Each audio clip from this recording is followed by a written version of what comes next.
Friends, आज की इस वीडियो में हम लोग बात करने वाले हैं टाइप्स ऑफ करंट्स के बारे में। यानी कि करंट भी कई तरीके के होते हैं। अब तक देखिए हम लोगों ने बहुत सी चीज़ें देख ली हैं, जैसे कि इलेक्ट्रोस्टैटिक्स के अंदर हम लोगों ने देखा कि करंट जो है वो तुरंत चार्ज होता है फिर डिस्चार्ज हो जाता है। इसी तरीके से जो छोटे छोटे इलेक्ट्रॉन्स होते हैं उनके अंदर जो हम लोगों ने मोमेंट्री करंट देखा है। तो इस तरीके से करंट के भी बहुत से टाइप्स होते हैं।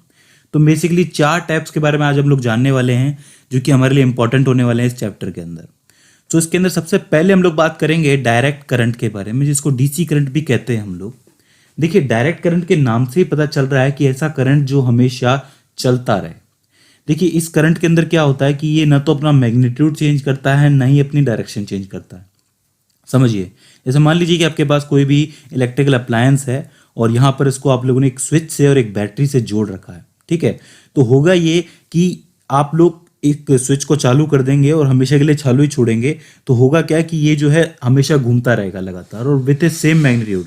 मतलब इसके अंदर कोई भी, इसकी एनर्जी के अंदर कोई भी डिफॉर्मेशन नहीं होगा, कम नहीं होगी, उतनी की उतनी रहेगी और उसी डायरेक्शन के अंदर रहेगी। ग्राफ की मदद से आप लोग समझ सकते हैं कि जैसे ये जो है नीचे वाला आई है और ऊपर वाला टी है। ठीक है, इस एक टाइम के ऊपर करंट की वैल्यू ये थी, इस दूसरे टाइम के ऊपर करंट की वैल्यू ये थी। तो इस तरीके से करंट जो है वो सीधे सीधे चल रहा है। मतलब यहाँ पर करंट की वैल्यू टाइम के साथ साथ जो है सेम है और डायरेक्शन के अंदर भी सेम ही चल रहा है। बात करें अगर इसके यूज़ की, तो जैसा कि आप लोग जानते हैं कि ये डायरेक्ट करंट है और डायरेक्ट करंट यानी कि लगातार करंट किस में ज़रूरी होता है? बड़ी बड़ी मशीनों के अंदर, मशीनरी के अंदर ज़रूरी होता है, बड़ी बड़ी फैक्ट्रीज के अंदर ज़रूरी होता है।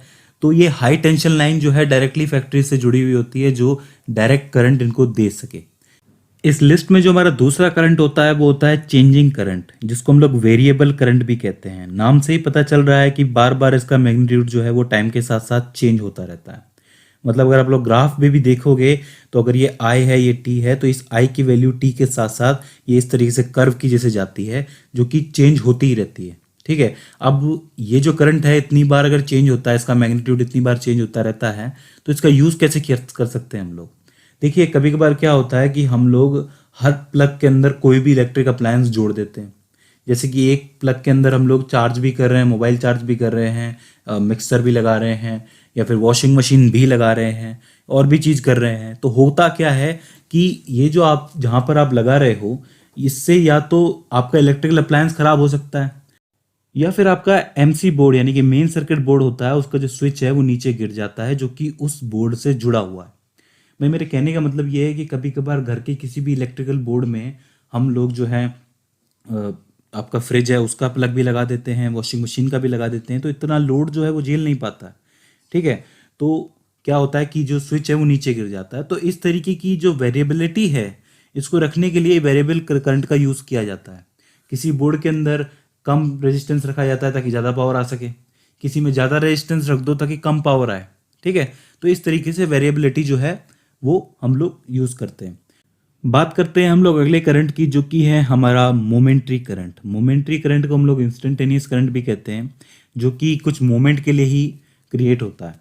इसके बहुत से एग्जांपल जो है हम लोग इलेक्ट्रोस्टैटिक्स के अंदर देख चुके हैं कि हम लोग जब भी सर्दियों में या फिर शुष्क मौसम में जब हम लोग स्वेटर को उतारते हैं, ठीक है, तो हम लोगों को चट चट की आवाज़ें आती हैं। नायलॉन की जो चीज़ें होती हैं, कपड़े होते हैं, साड़ियाँ होती है, इसके अंदर भी चट चट की आवाज़ आती है।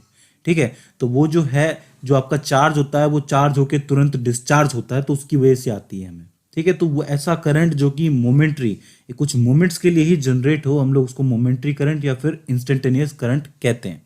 ठीक है, इसका अगर हम लोग और एक एग्जांपल लें तो देखिए, आगे चल के आप लोग पढ़ेंगे एक प्रैक्टिकल, जिसको हम लोग कहते हैं चार्जिंग डिस्चार्जिंग। मतलब चार्ज होकर के डिस्चार्ज होने वाला एक प्रैक्टिकल आता है, जिसमें मेनली कैपेसिटर का यूज़ किया जाता है। कैपेसिटर क्या है कि हम लोग पहले पढ़ चुके हैं कि कैपेसिटर एक ऐसा डिवाइस है कि जो चार्ज को कुछ ज़्यादा देर तक स्टोर कर सकता है। जैसे कि हम लोग कोई सर्किट का यूज़ कर रहे हैं और हमने उसके अंदर जो है कैपेसिटर ऐड किया है, तो अगर हम लोग मेन स्विच को ऑफ भी कर देंगे ना, तो भी थोड़ी देर तक जो भी चार्ज आपका कैपेसिटर के अंदर पहले से होगा, उसकी वजह से आपका जो अप्लायंस है वो ऑन ही रहेगा थोड़ी देर के लिए, कुछ मोमेंट्स के लिए। ठीक है, तो इसके अंदर हम लोग यूज़ करते हैं। अब मैं आपको एक यूज़ और बताता हूँ चार्जिंग का, जो मैं आपको फंडा बताने की कोशिश करता हूँ कि एक सर्किट है नॉर्मल, उसमें मान लीजिए कि एक इलेक्ट्रिकल अप्लायंस, एक बल्ब लगा हुआ है, एक बैटरी लगी हुई है और एक कैपेसिटर लगा हुआ है। होगा क्या कि ये जो आपका बैटरी है यहाँ से इलेक्ट्रॉन्स निकलेंगे, ठीक है। इलेक्ट्रॉन्स निकल के यहाँ पर इधर पहली बार में क्या होगा कि इस प्लेट पर आकर के ये स्टोर होना शुरू हो जाएंगे, ठीक है। स्टोर होना शुरू हुए। कुछ देर के बाद क्या होगा कि यहाँ पर कुछ इलेक्ट्रॉन्स जमा हो गए, तो जो इलेक्ट्रॉन्स अब आपके इधर से ये जो बैटरी है यहाँ से आ रहे हैं, ये जब इस तरफ जाएंगे तो इन दोनों के बीच में रिपल्सन बढ़ेगा, क्योंकि यहाँ पर पहले से इलेक्ट्रॉन्स हैं, पहले से चार्ज पार्टिकल्स हैं। तो उस रिपल्सन की वजह से जो है चार्जिंग की स्पीड कम हो जाएगी।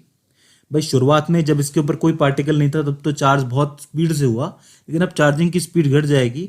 और जब यहाँ का इस कैपेसिटर का और इस बैटरी का वोल्टेज बराबर हो जाएगा तो आपकी चार्जिंग रुक जाएगी, ऑब्वियस सी बात है। तो उस टाइम पे ये जो आपका कैपेसिटर है ये फुल्ली चार्ज होगा और इसको आप लोग कहेंगे कि ये चार्जिंग है, मतलब ये चार्ज कैपेसिटर है, तो ये चार्जिंग वाला पार्ट पूरा हो गया। अब याद रखिएगा कि ये सब जो हुआ है ये बहुत ही कम समय में हुआ है, यानी कि माइक्रो सेकेंड्स के अंदर हुआ है। याद रखना कि ये जो चार्जिंग हुई है माइक्रो सेकेंड्स के अंदर हुई है। अब आप क्या करेंगे कि इस प्लेट के ऊपर कुछ पॉजिटिव चार्ज जमा हो गया होगा, इसके ऊपर नेगेटिव चार्ज जमा हो गया, तो इसके अंदर सब कुछ जमा है, मतलब इसके अंदर चार्ज जमा है। तो आपकी जो की है, मतलब जो आपका स्विच है, जैसे ही आप इसको ऑन करेंगे, मतलब इसको क्लोज सर्किट बना देंगे, अभी तक ये ओपन था, इसको क्लोज बना देंगे, तो यहाँ का जितना भी पॉजिटिव चार्ज है वो इस नेगेटिव की तरफ जाने की कोशिश करेगा। तो ये कुछ इस तरीके से घूम के इधर इस वाली प्लेट के अंदर आ जाएगा, ठीक है। इस वाली प्लेट के अंदर आ गया तो यानी कि अब ये पूरी तरीके से डिस्चार्ज हो गया, मतलब प्लस और माइनस मिलकर न्यूट्रल हो गया, तो ये डिस्चार्ज हो गया, ठीक है। और इतने में क्या हुआ कि ये जो बल्ब है आपका ये थोड़ी देर के लिए ग्लो भी हो गया, ग्लो होकर के बंद हो गया। तो यहाँ पर हुआ क्या, जो डिस्चार्ज है वो हो गया, मतलब जो चार्ज था वो डिस्चार्ज हो गया। तो इस प्रोसेस को आप लोग कहेंगे डिस्चार्जिंग वाला पार्ट, ठीक है। और ये भी याद रखना कि बहुत थोड़े समय में, मतलब बहुत माइक्रो सेकंड्स के अंदर होगा ये। तो अगर आप इसका ग्राफ बनाएंगे तो कुछ इस तरीके से बनेगा कि यहाँ पर आई है, यहाँ पर टी है, तो जो आपका करंट है वो कुछ इस तरीके से गया, मतलब इस तरीके से कर्व की तरह नीचे चला गया in a very short time period, ठीक है। तो ये हो जाता है आपका मोमेंट्री करंट या फिर इंस्टेंटेनियस करंट। अब जो आपका इस लिस्ट में जो चौथा और आखिरी और बहुत important, last but not least जो करंट है वो आपका है अल्टरनेटिव करंट या फिर अल्टरनेट करंट, जिसको आप लोग एसी करंट भी कहते हैं। ये जो है अल्टरनेटिव होता है, मतलब इसका यूज हम लोग कर सकते हैं मैग्नीट्यूड और डायरेक्शन को चेंज करके। याद रखिए हमारे जो घर हैं उसके अंदर जो इलेक्ट्रिसिटी आ रही है वो एसी ही है, वो अल्टरनेट करंट ही है। कैसे होता है कि ये जो चार्ज है इसका जो मैग्नीट्यूड है ये कंटिन्यूसली चेंज होता रहता है, मतलब कंडक्टर के अंदर कभी चार्ज जो बढ़ जाता है, कभी बहुत ज़्यादा आ जाता है, कभी वही चार्ज जो है बहुत कम हो जाता है, मतलब वही करंट बहुत कम हो जाता है, फिर बढ़ जाता है, फिर कम हो जाता है, ठीक है। और जो इसकी डायरेक्शन है वो आप पीरियडिकली चेंज कर सकते हैं, मतलब मान लीजिए कि आप चाहते हैं कि कुछ सेकंड्स के बाद या कुछ मिनटों के बाद इसकी डायरेक्शन चेंज हो जाए, ये इस तरफ अगर जा रहा है तो ये इस तरफ घूम जाए, तो हम लोग इसको घुमा सकते हैं।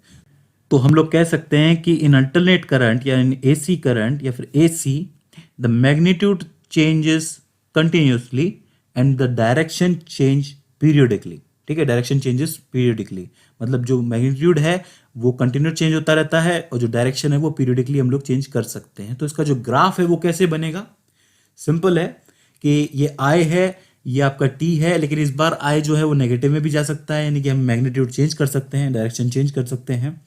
तो ये कुछ इस तरीके से चेंज होता है। देखिए ये यहाँ से यहाँ चला गया, तो आप लोग देख सकते हैं कि आई चेंज हो गया, उसका मैग्नीट्यूड चेंज हुआ। इसी तरीके से नीचे से भी जा सकता है, नेगेटिव से भी जा सकता है, ठीक है। तो इस तरीके से जो आपका अल्टरनेट करंट है वो काम करता है। तो इस तरीके से ये पूरे हो जाते हैं हमारे 4 main types of current. I hope आपको समझ में आए होंगे और ये वीडियो आपके लिए हेल्पफुल साबित रही होगी। इसके बाद भी इसके अंदर आपको कोई क्वेरी आती है, कोई क्वेश्चन आता है या फिर हमसे कोई गलती हो जाती है तो प्लीज़ आप हमें कमेंट सेक्शन के जरिए बताइए। सो फ्रेंड्स आज की इस वीडियो में बस इतना ही। See you in the next one.